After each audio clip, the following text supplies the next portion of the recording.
good evening mo, Aris. Welcome back to our channel. Naway nasa mabuti kayong kalagayan while watching the channel. This sa general reading kayo ng balang magpalit-palit ng situation nyo sa reading ko.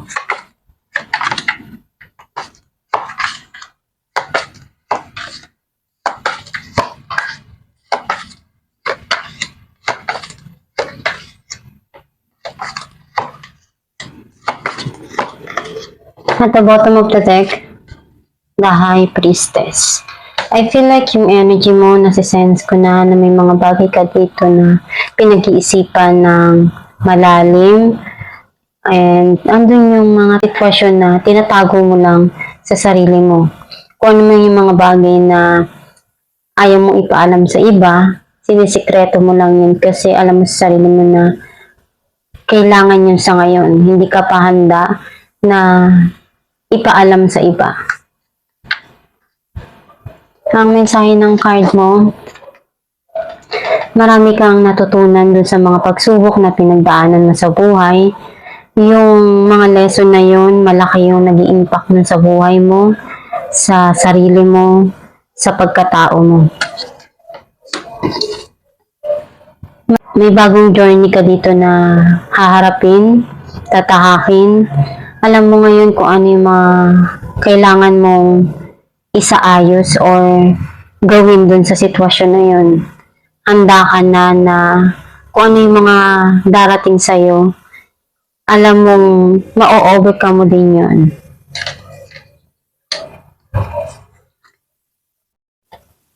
Nakikita ko na andun yung you feel betray dun sa isang sitwasyon sa buhay mo. You feel burn out, kaya mas gusto mo na i-end muna, tapusin muna, isipin muna kung ano yung mga bagay na mas kailangan ngayon at iwanan tong mga bagay na nagpapahirap para sa'yo. May abundance na parating. Some of you pwedeng financial windfall. Andun din yung mga bagay na nagkakaroon ng magandang connection towards the family, celebration. Some of you, nakikita ko na may malapit na tao na pwedeng uuwi at kukonect sa'yo. Nakikita ko dito na may mga bago kang ideas na nagda-download sa isipan mo or nagkakaroon na ng clarity yung mga dumarating sa buhay mo na pagsubok or sitwasyon na pinagdaanan mo. Ngayon mo na kikita kung ano mga bagay na gusto mo na mangyari pa sa buhay mo. Andun yung you want to financially stable and may mga bagay ka dito na nagiging masaya ka dahil malaya ka na nagagawa mo kung ano yung gusto mo. And also, some of you, may mga goal ka na na-achieve, kaya kontento ka naman doon. Sobra yung pagmamahal nitong tao na to. Pwedeng ikaw din to na gusto mong ibigay doon sa mga taong nagmamahal sa'yo, sa mga taong andyan para sa'yo. Kung ano yung meron ka, nagbibigay ka. Kasi andun yung masaya ka kung ano yung nagagawa mong kabutihan sa iba. Some of you may blessing na darating na pinaghirapan mo din. Clarify natin the Chariot. Knight of Cups and Ten of Pentacles. Nakikita ako na may parating dito na pwedeng mag-offer.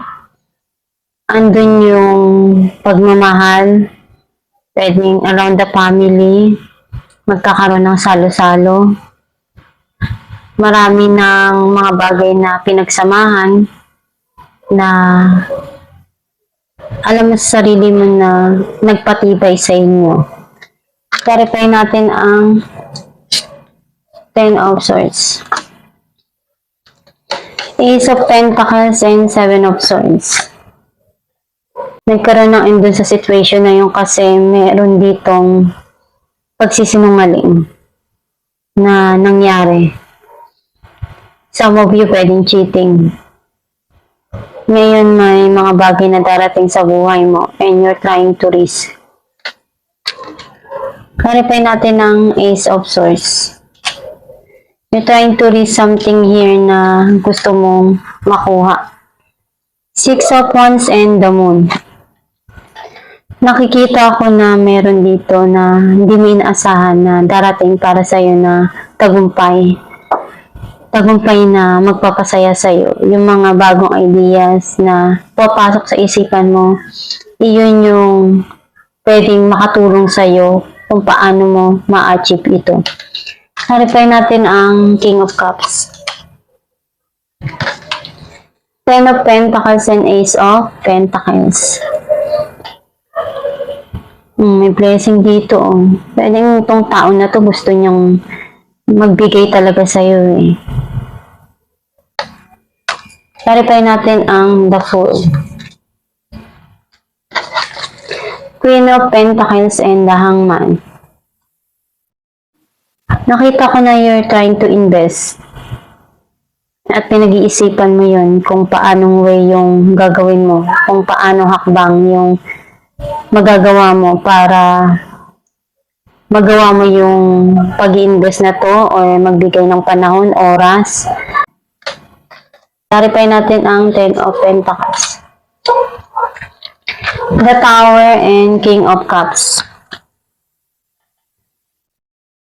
Nagkaroon ng end dun sa situation na yun. And nakikita ko dito na may darating na new beginning. At itong taon na to, andun yung pagmamahal niya na gusto niyang ipakita. Ikaw yung nakikita niya na long term na gusto niyang makasama. Clarify natin ang Nine of Pentacles. Three of Wands and Page of Swords. May hinihintay ka dito o may gusto kang puntahan. Some of you may mga kailangan pagdesisyonan dito. Pinag-aaralan mo kung ano yung kailangan mong magawa or way na pwede mong magawa dun sa situation na yun. Clarify natin ang Six of Pentacles.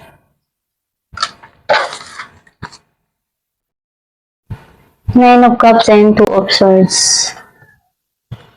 May gustong-gusto ka dito na darating sa buhay mo. And also, may mga pinagdaanan ka na na-overcome mo.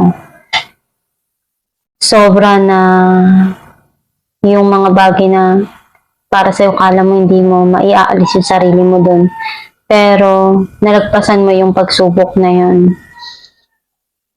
And you're trying to balance yung mga dumarating ngayon sa buhay mo. Unti-unti mo namang matutupad kung ano yung mga bagay na gusto mo pang makuha sa buhay mo o yung mga pangarap mo. Alam mo natin kung naman sa'yo ng yung gabay.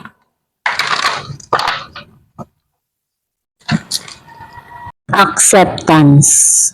See yourself and others through the eyes of the angels with unconditional love and acceptance. In this way, you inspire and lift everyone to their highest potential. Ang mensahe ng yung gabay na tanggapin mo sa sarili mo kung ano yung mga bagay na dumarating sa'yo. Either pagsubok man yan o hindi, gawin mo lang palagi yung makakaya mo dun sa mga sitwasyon na papasok sa buhay mo. Magdasal ka lang palagi, kumunika kay God, sa Diyos Ama, sa gabay mo. At para kung ano yung mga bagay na gusto mong marating sa buhay, yung gusto mong makuha, mga pangarap mo, sabihin mo lang yun sa kanila. And gawin mo lang palagi yung best mo para ma-achieve mo yung goal na gusto mo. And also, kung ano man yung inaalala mo sa mga nangyari sa past, you need to leave it all behind para hindi na mablock yung mga blessing na darating sa'yo. Gawin mo lang palagi na magdasal at maging positibo sa pananaw sa buhay para iyon yung ma-attract mo. At itong yung reading, Aries, kung nakaresonate ka, kindly comment down below. Thank you for watching.